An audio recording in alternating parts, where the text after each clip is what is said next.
कि मैट्रिक में टॉपर बनने के लिए हमें कितना घंटा पढ़ना चाहिए। जो बच्चे इंटरमीडिएट में होते हैं यानी कि इंटर में होते हैं वो सोचते हैं कि इंटर में टॉपर बनने के लिए कितना पढ़ना चाहिए। 24 आवर को आप 3 भागों में डिवाइड कर दीजिए। कुछ बच्चे कहेंगे कि सर हम 12 घंटा सोएंगे। 80 साल तक एक आदमी जीता है, अगर आप 12 घंटा सोएंगे ना मतलब आप अपने पूरे जीवन का 40 साल सिर्फ सो करके खत्म कर दिए।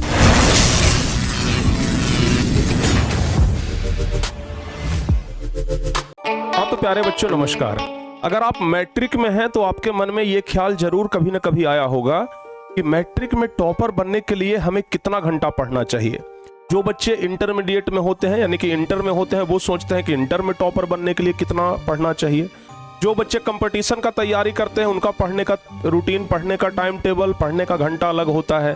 जो यूपीएससी का तैयारी कर रहे हैं उनका अलग होता है। सबका अपना अलग अलग होता है। आप लोग अक्सर सुने होंगे यूपीएससी में टॉप कैसे किया भाई, तो 24 घंटा में 20 घंटा पढ़ते थे, 24 घंटा में 18 घंटा पढ़ते थे। लेकिन क्या मैट्रिक परीक्षा के लिए भी हमें 18 घंटा पढ़ने की जरूरत है? क्या मैट्रिक इंटर परीक्षा के लिए भी, बोर्ड परीक्षा के लिए क्या हमें 15-18 घंटा पढ़ने की जरूरत है? हम इसका सीधे सीधे जवाब देंगे बिल्कुल नहीं। तो मैक्सिमम कितना घंटा पढ़ना चाहिए? एक बोर्ड के स्टूडेंट को मैक्सिमम कितना घंटा पढ़ना चाहिए कि मैट्रिक में बहुत बढ़िया स्कोर आ जाए? तो आज हम इसी पर चर्चा करने वाले हैं और ये जो बात आपको हम बताएंगे इस वीडियो में बिल्कुल फैक्ट बात होगा। कहीं से थोड़ा सा भी इसमें आपको नहीं लगेगा कि नहीं ऐसा तो नहीं हो सकता है। जो बात बताएंगे आप उससे एग्री करेंगे। तो बच्चों एक बात ना आप हमेशा ध्यान रखिएगा, एक बात आप हमेशा ध्यान रखिएगा कि मैट्रिक वाले बच्चे, क्योंकि उनका मैट्रिक का जो एग्जाम होता है वो सबसे पहला बोर्ड एग्जाम होता है, ठीक है ना। इसके बाद तो आप इंटर देते हैं, लेकिन इंटर में जब परीक्षा देते हैं तो ज्यादा तकलीफें नहीं होती है क्योंकि मैट्रिक का अनुभव आपको वहां पर मिला हुआ रहता है। ये देखिए ये हो गया 24 आवर, ठीक है। 24 आवर को आप 3 भागों में डिवाइड कर दीजिए। 8 आवर, 8 आवर और इधर प्यारे बच्चों 8 आवर। आप लोग को लगेगा ना कि भाई हमारे पास तो खेलने के लिए भी पर्याप्त समय है, पढ़ने के लिए भी पर्याप्त समय है और सोने के लिए भी पर्याप्त समय है, ठीक है।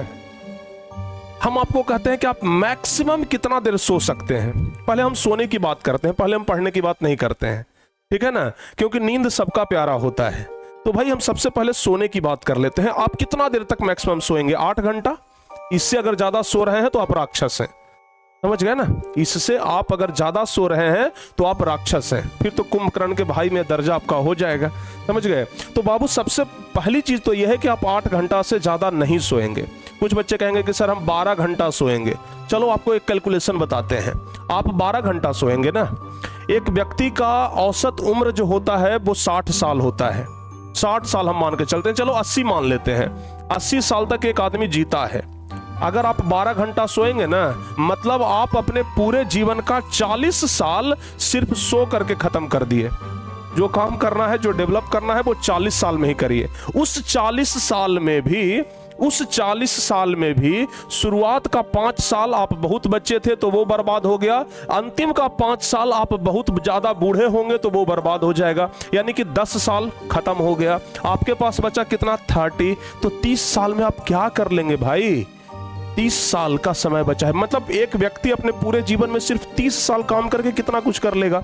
तो इसलिए कहते हैं कि 8 घंटा। ऐसे तो एक व्यक्ति को 6 घंटा ही सोना चाहिए। 6 घंटा डॉक्टर भी कहते हैं कि 6 घंटा पर्याप्त समय है, लेकिन अगर आप 8 घंटा भी सोते हैं तो पर्याप्त है, ठीक है ना। तो चलो हम 8 घंटा अलग कर लेते हैं सोने के लिए।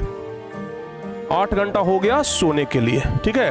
अब आपके पास कितना समय बचा है बाबू? 8 दूनी 16 घंटा, ठीक है ना। 8 दूनी 16 घंटा। हम ये कहते हैं कि इस 8 घंटा को आप पूरा रख लीजिए पढ़ने के लिए, ठीक है ना। इस 8 घंटा को पूरा रख लीजिए पढ़ने के लिए, ओके। अब बच गया ये वाला 8 घंटा। इस वाले 8 घंटे में हम 2 घंटा रख लेते हैं खाने के लिए, नहाने के लिए, फ्रेश होने के लिए, ठीक है। तो इसमें से हम प्यारे बच्चों सबसे पहले 2 घंटा माइनस करते हैं, खत्म हो गया। अब उसके बाद 2-3 घंटा हम खेलने के लिए, 3 घंटा हम खेलने के लिए भी रख लेते हैं। चलो भाई, 1 आध घंटा और आप इधर उधर अपने दोस्तों के साथ समय बिताएंगे। 3 2 5 1 6 घंटा, फिर भी कम से कम इसमें से ना 2 घंटा का टाइम आपका बच गया। इस 2 घंटा को आप इधर ला करके कैलकुलेट कर दीजिए, तो 8 घंटा और 2 घंटा, यानी कि डेली आप 10 सब्जेक्ट के लिए अगर 10 घंटा पढ़ रहे हैं ना, तो भाई मेरे आप बहुत कुछ कर सकते हैं जिंदगी में, बहुत कुछ कर सकते हैं, समझ गए। और हाँ, एक बात और ध्यान रखिएगा, अगर मान लिया जाए कि हम किसी चीज को 5 घंटा में पढ़ करके याद कर ले रहे हैं, तो ये कोई जरूरी नहीं है कि आप भी उस चीज को 5 घंटा में याद कर लेंगे, क्योंकि सबका मेमोरी पावर एक जैसा नहीं होता है, सबके शरीर में ताकत एक जैसा नहीं होता है, मेमोरी पावर एक जैसा नहीं होता है। हो सकता है कि हम जिस चीज को 5 घंटा में याद कर रहे हैं, उस चीज को आप याद करने में 10 घंटा लगा दीजिए, तो मेमोरी पावर हमसे दुगना समय ले रहा है। तो ये इस बात पर भी निर्भर करता है कि आप कितना देर पढ़ते हैं तो कितना समझ में आता है।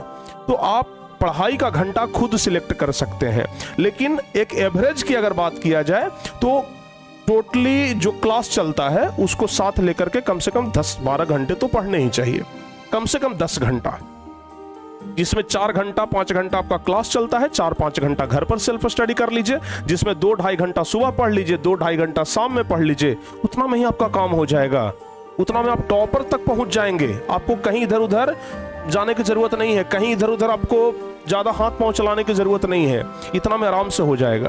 तो उम्मीद है कि आप लोगों को एक आइडिया लगा होगा कि हम किस तरीके से अपने डे को डिवाइड कर सकते हैं।